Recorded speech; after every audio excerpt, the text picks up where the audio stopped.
Developing story now out of New Haven where a 100-year-old building has been leveled. Crews worked into the early morning hours to bring it down after it began to crumble on its own, prompting some very real safety concerns. All this happened at the corner of Chapel and Orange Streets, and that's where we find News 8's Brian Spiros live this midday with the very latest. Brian.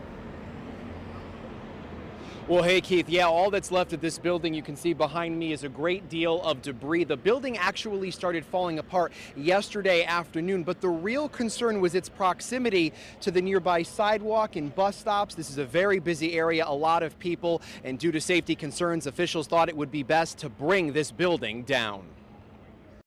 It didn't take very long for passerbys to notice something drastically different along Chapel Street this morning, like this giant pile of rubble. I was actually in complete shock. I didn't know what happened. What happened actually started on Sunday afternoon. This vacant three-story building began falling apart piece by piece.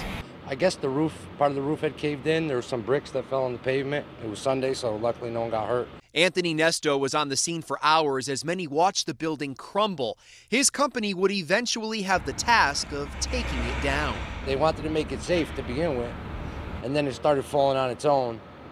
And, you know, there was to the point where you couldn't make it safe without taking it down. A portion of Chapel Street was shut down as demolition started. This is video sent to News 8 of the scene as equipment was brought in to get the job done. Crews worked diligently to bring the building down as carefully as possible. Repairs had to be made to the street because of the mess that was left behind.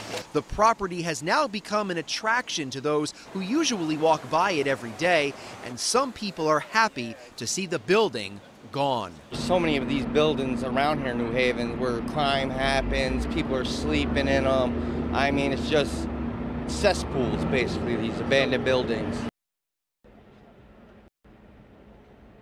Now, I spoke with construction crews earlier this morning, the ones who actually tore down this building. They tell us that the debris is going to remain here on site for a few more days. They then will come here and haul it away. And, you know, while we've been out here on the street along Chapel Street, we've had a lot of people come up to us and say, well, what are they going to do with this piece of land once they clear it all away? Unfortunately, we do not have an answer for that just yet. We are reporting live this noon from New Haven. Brian Spiros, News 8.